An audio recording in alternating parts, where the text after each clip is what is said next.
Hello, how are we? Today is the second Sunday of Lent. I hope your Lent is going well.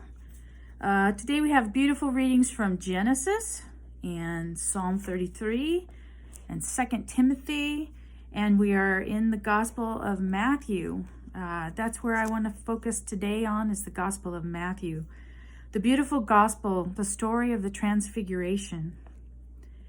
Jesus took Peter, James, and John, his brother, and led them up a high mountain by themselves.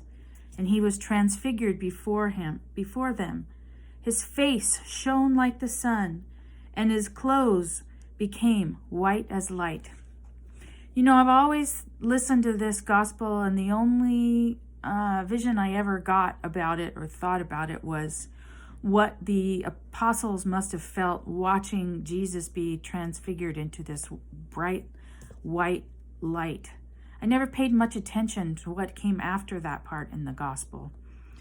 Peter was in a daze, and he said, "Oh, it's so good for us, Lord, to be here with you. We'll set up 3 tents or 3 booths, and we'll set up one for you and one for Moses and one for Elijah." But I never paid attention to what happened next. For while he was speaking, behold, a bright cloud cast a shadow over them, and from the cloud the voice came, "This is my beloved Son, with whom I am well pleased. Listen to him." And they fell prostrate, and they were much afraid. I never paid attention. This is the part that got me this week. Jesus came and touched them, saying, "Rise and do not be afraid." My friends, this week, if you haven't heard, I had a heart incident this week. I have been dealing with chest pains and heartburn issues and feeling terrible for the past couple of months. I went to the ER and they treated me for heartburn.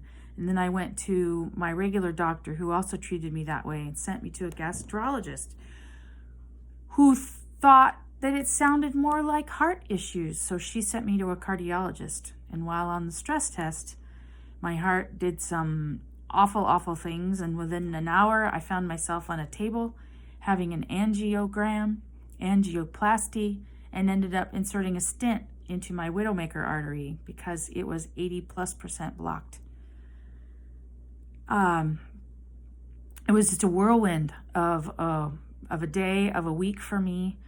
And as I lay on that table, I was so at peace. I had been praying through all of these pains and these attacks that I had been having, praying the rosary and offering all of this pain up because I thought it was my esophagus. And I was praying it up. Lord, I offer this up to all people who are in worse pain than I am. And I'm not telling you that because I'm saying I was so good I was praying. It was what helped me. And I believe that's what helped save my life. I kept praying, I kept asking. And one day, just this past week, I finally, during one of my attacks, said, "Lord, I can't take this anymore. Please, please, please. If you could just show me what this is so I could take care of it. Please, please, I just can't take it anymore." And he did. And then this gospel came this week. And it wasn't about the transfiguration and the bright light. It was about what God said. "This is my beloved Son. Listen to him." And what did Jesus say right after that? He said, "Rise and do not be afraid." That's my new motto. That's what I've learned from this entire experience. Do not be afraid. Yes, I will have times in my life when I will be afraid. I've had anxious times since I've had the stent put in. You know, I don't know if I'm closer to death today than I was before I had the stent. As my mother so wisely put it, of course you're closer to death today. You're older today than you were yesterday. You're closer. We're all closer. My friends, death is going to happen. It's what we do with our time while we're on earth. We can't be afraid. We can't be afraid to turn to God and ask for help. We can't be afraid to reach out to Jesus' hand and let him hold our hand as we go through something scary, something that we might not live through. one of the last things they told me before they gave me the loopy drugs was, you have a chance of death, but the benefits of this procedure outweigh the risks. And I trusted and I believed. I believe that our Mother Mary was there holding my hand. I believe that God was there guiding the doctors. Jesus was with me by my side, and the Holy Spirit entered and filled me and healed me. I'm on the path to recovery today. And now my new motto is rise, do not be afraid. I'm not afraid for whatever comes next. I believe that I'm ready, and when I'm not ready, I know where to go. Right back here to the scriptures. This is my little doodle this week. There's Christ in all of his glory, in all of his cartoon glory, and the words, listen to him. And he says, rise and do not be afraid. My friends, I hope you're having a blessed Lent.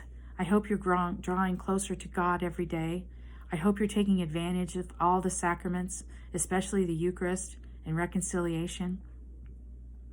I hope that you are maybe facing your fears and doing it anyway, whatever that it might be. I wish you a blessed week and another good holy Lent. And I'll see you, God willing, back here next week. God bless.